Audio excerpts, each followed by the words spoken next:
I am not only speaking to members of the gay, lesbian, bisexual, transgender, queer, questioning, and everyone else community. I am speaking to anyone who has been bullied for their height, weight, hair color, glasses, speech impediment, learning disability, or any other personal trait that a bully will latch onto. I spent the 12 years from kindergarten to high school graduation being tortured and tormented. I did not have my first real true friend until I was a senior in high school and she was a junior. I did not have my first relationship, kiss, sex, everything until I was 23 years old. After I graduated high school, I'd planned to take a year off and then attend college. I didn't know what else to do. I figured that's what other kids did, so that's what I should do. Well, my plans changed when my sister got pregnant with her first child. A few months after the birth of my nephew, we found out that he suffered from autism. So, my life found a totally new direction. I was now the caretaker of the sweetest, smartest, most loving little boy, as well as my mother, who had severe medical problems. I took care of both of them for the next 6 years. Then, on October 26, 2004, my mother went into a hospice house because she was suffering from liver failure. 2 days later, on October 28, 2004, my fiancé, the first relationship I mentioned, told me she was going to Houston to see her children. I found out a month later that she'd gone there to have an affair with a woman she'd met online. A month after that, on December 15, 2004, my mother died from the liver failure. For the next year and a half, I lived with my mom's best friend and her husband. I attended 2 semesters of college while living with them. Then came the summer semester, which terrified me because of all the stories I had heard about how the hours are long and the weeks are short. I didn't think I could handle a summer semester, so I didn't sign up for classes.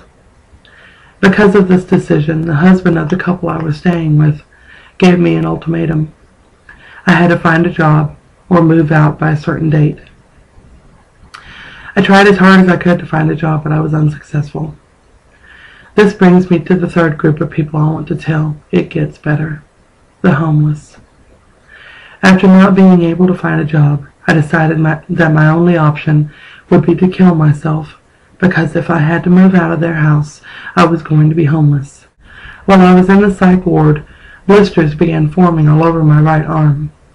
The biggest blister was just below my right thumb in the fatty area. The blister was the size of half a golf ball. I have a bad habit of popping things. Well, when I popped this blister and pulled the skin off, it turned into cellulitis, and cellulitis led to nerve damage.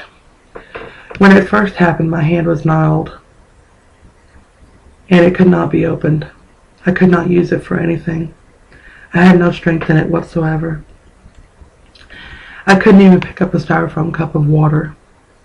Since then, I've obviously made some strides, because I can now open my hand.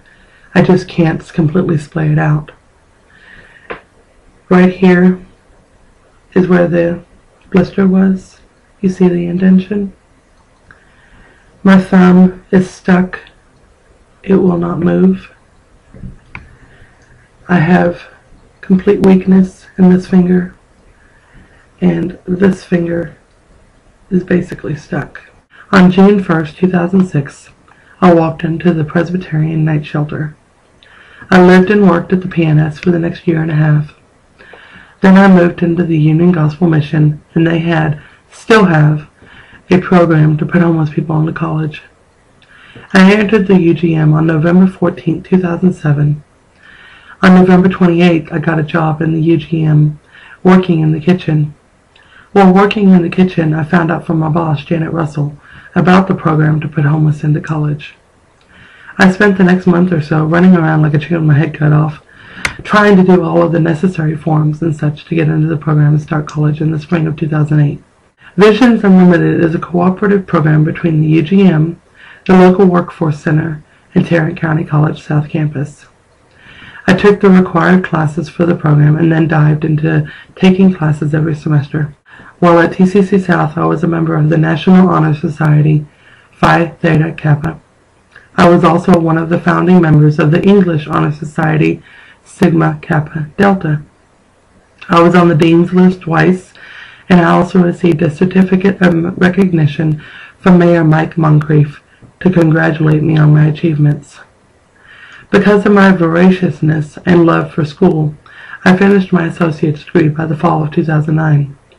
My graduation ceremony was on May 18, 2009, and I was the first to graduate from Visions Unlimited. Because of this feat, I have received a lot of media attention, accolades, and awards. During my time as a homeless person, I never got involved in the drug scene. I made a promise to my mother when I was very young that I would not drink, smoke, or do drugs. I have since broken the first two promises. I drink on an extremely rare basis, usually only in social situations, and I am a smoker.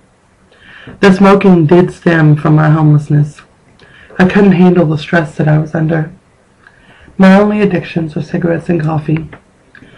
I consider those to be pretty good addictions to have compared to the alternative of addictions to drugs and alcohol. In November of 2008, I found out about a transitional housing program and put in my application with them.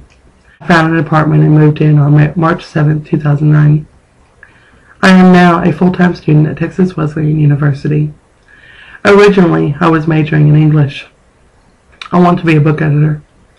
When the spring semester of 2009 came around, I got a work-study job with the school newspaper, The Rambler.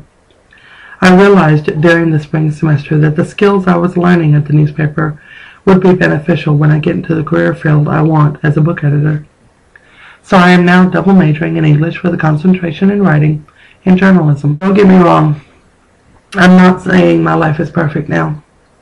The life I've endured has definitely left its mark on me, but I am pretty content with my life. I can't say I'm 100% happy. I still suffer from severe self-esteem issues because of the grade school years. I have never fully grieved over the loss of my mother or anything else I lost at that time. I have not been able to find a relationship that has lasted anywhere near as long as the one I was in with my ex-fiancé. I turned 30 years old on August 31st, and I still don't have a life. But, as I said, I am pretty content with my life. I know I have come a very long way and have endured some of the hardest times that no one should ever have to endure. I believe that you have to go through the hardest time in your life to get to the best time in your life. I realize now that if my mother had not died, I would never have grown up. I wouldn't have experienced all of the terrible things I've experienced and learned from, nor would I have experienced all of the wonderful things I've experienced and learned from.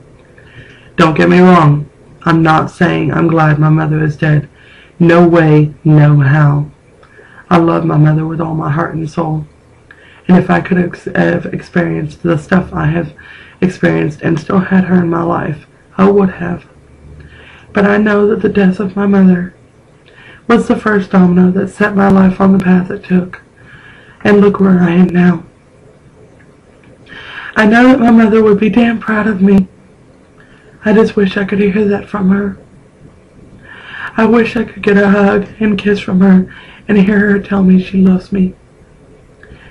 I miss her very much. To anyone that is enduring bullying for whatever reason, it gets better.